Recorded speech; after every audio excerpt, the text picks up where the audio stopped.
Thank you, Provost Baker. Hello, everyone. It is wonderful to be back home at USD. I joined USD for the MBA program in 2002, and at that time, I was a shy Middle Eastern woman with no self-worth or no confidence. But then, 2 years later, I graduated not just with a master's degree, but for the first time, I got a sense of my own identity and a realization that I have a leadership potential. USD changed my life, and I'm beyond honored to be here and be your commencement address speaker. So, I was thinking for a lot of things that I want to share with you. And instead of telling you all the lessons, the million lessons in leadership that I learned here at USD and afterwards when I worked for IBM, I decided instead to tell you one story that has inspired me and it has changed me forever. It was in 2008. So I'm going to take you on a journey with me to the other side of the world. I'm going to take you to Japan. At that time, my company moved me to Tokyo on an international assignment. I was one of 2 assignees in a team of over 300 team members that are Japanese. My boss and I were the only 2 assignees. So you can only imagine when I walked into the office for the first time, I was so excited, but at the same time, I was very much intimidated. I walked to the office of Steve, my boss. I saw him sitting behind a large wooden desk. He stood up. He's a tall guy with a big smile. He gave me a big hug. And then as we were talking, he said that he wants to share with me a vision that he has. He told me that the team morale in Japan has been very, very low. And he has been thinking of ways to improve that morale. He wanted to do a team building activity. And he said, wouldn't it be amazing for us to climb Mount Fuji together? So Mount Fuji is the highest mountain in Japan. It is the height of 10 times the Empire State Building. In my situation, the first thing that came to my mind, well, it didn't erupt for a long time, but it's still active, so it could erupt that day. And I'm not in shape. I've never climbed mountains before, and I'm so scared of heights. But I don't know what happened. When he asked me, he said, "You're in, right?" I just heard words come out of my mouth, and I said, "Sure, I can do it." So he put his arms in the air, he got excited, and he said, "This is gonna be our mountain of leadership. We're gonna climb it together, step by step. We're gonna learn from each other. We're gonna have a lot of lessons that we're gonna bring back to our team and help improve the employee engagement within our team." So the plan was that we would take 3 trains and a bus from Tokyo to the middle of the mountain. Then we would hike, like climb the mountain for about 6 to 7 hours until we get to a lodge. And in the lodge, we would eat dinner, sleep, and then wake up so early the next morning at 2 a.m. And then we would hike for another 2 hours so we can get to the top of the mountain and we would watch the beautiful sunrise. Then we would spend some time up there and then go down the mountain, which should take another 5 to 6 hours. Like, how difficult would that be, right? We initially had 40 team members interested. And the week of the event, we ended with 4.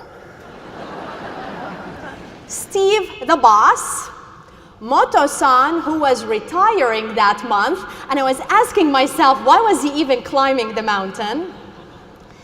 Okubo-san, who was aspiring to get into leadership, and I think Steve told him about the mountain of leadership. These 3 men and me.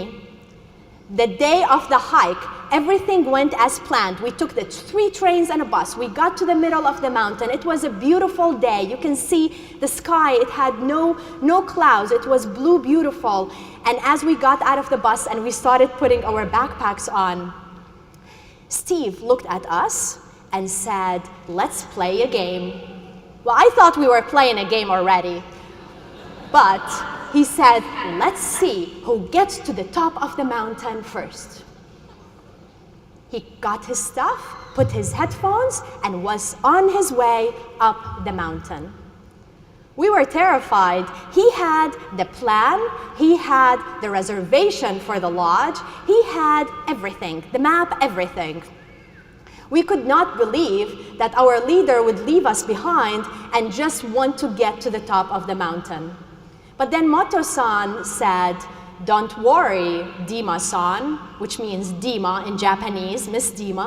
He said, "We're gonna stay together and we'll make it." I didn't believe him. I was looking at the bus. I wanted to go back to Tokyo, but the bus was gone. So I had no choice but to climb up the mountain. And it wasn't like a regular hike like we have here in San Diego with beautiful sceneries and you hear the birds singing and you see butterflies once in a while. Not like that. It's burgundy volcanic rocks. Some of them are as big as a bus. And we had to continue to hike up this mountain. And it only gets worse as we get higher. How many of you have climbed mountains before? Yeah, so you know about the elevation sickness of getting nauseous and having headache and feeling just horrible and having to carry all this stuff and continue to hike up the mountain.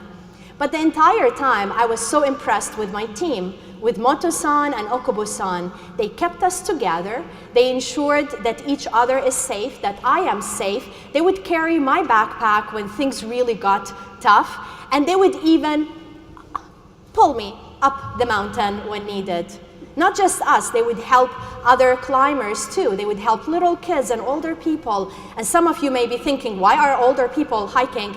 In Japan, they believe that Mount Fuji is a holy mountain, and they hike it as pilgrims because they want to go worship the goddess of the fire that's at the top of the mountain.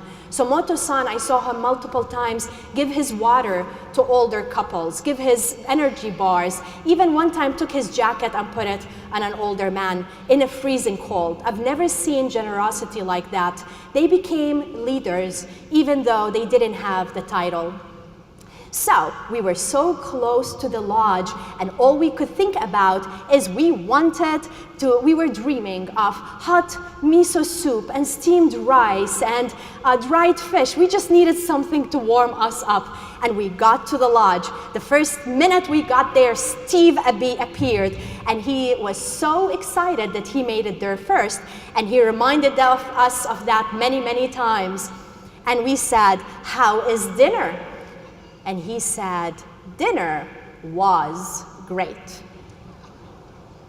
They had miso soup and steamed rice and dried fish, but you're half an hour late and the kitchen closed.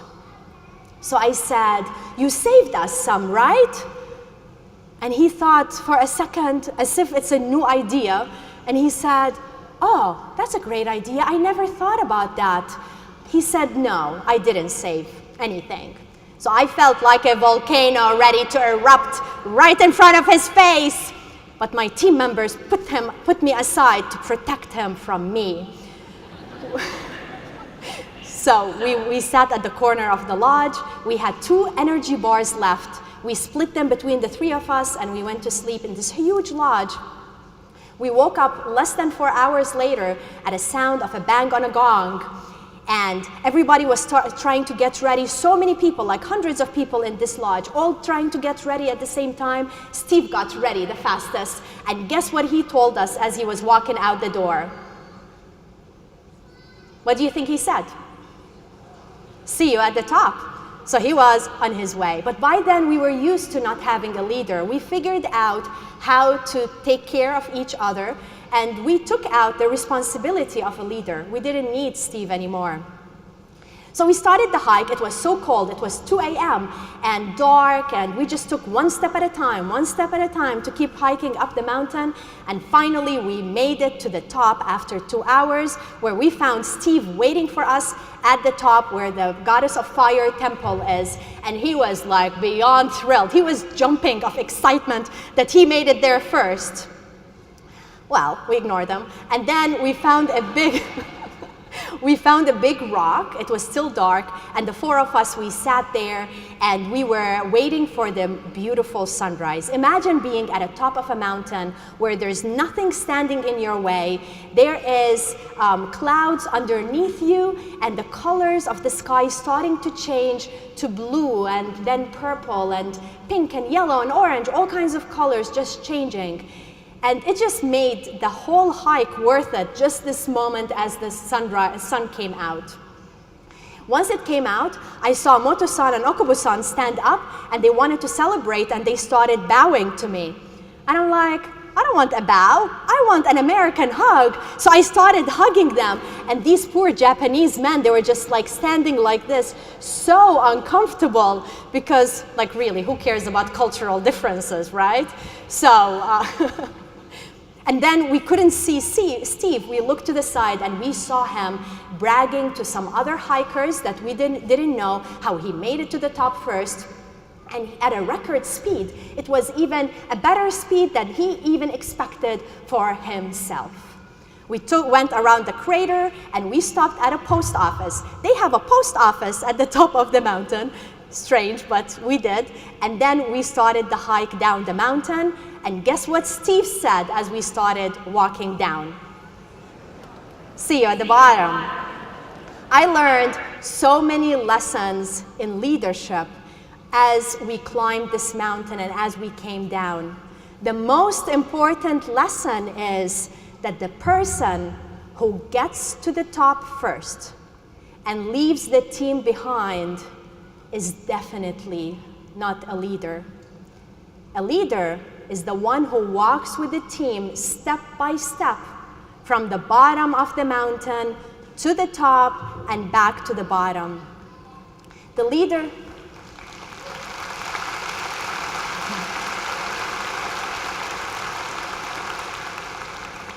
leader is the person who believes in the human element, who invests in their team and focus on building trust.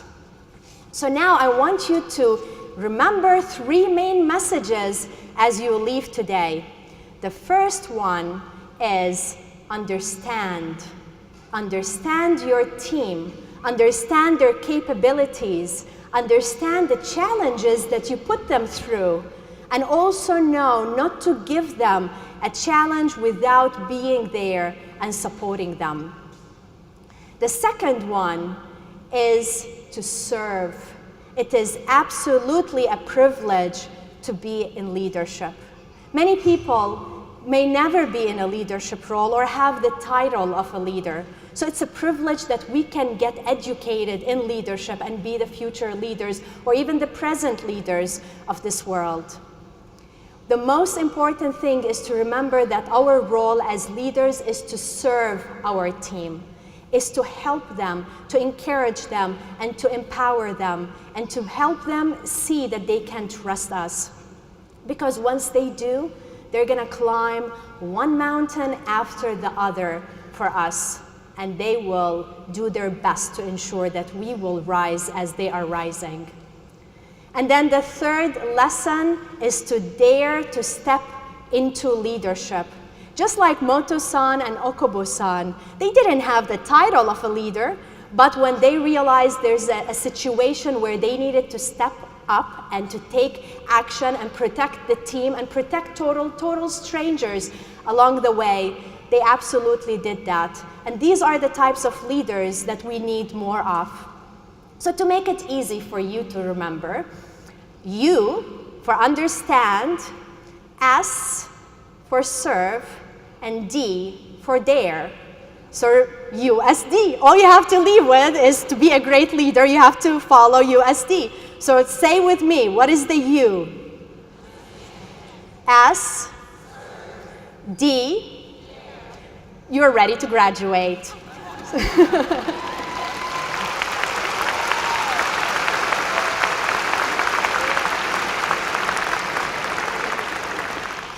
Members of the faculty, university administrators, proud family members, and dear friends of the graduates, please rise and help me to congratulate the class of 2018.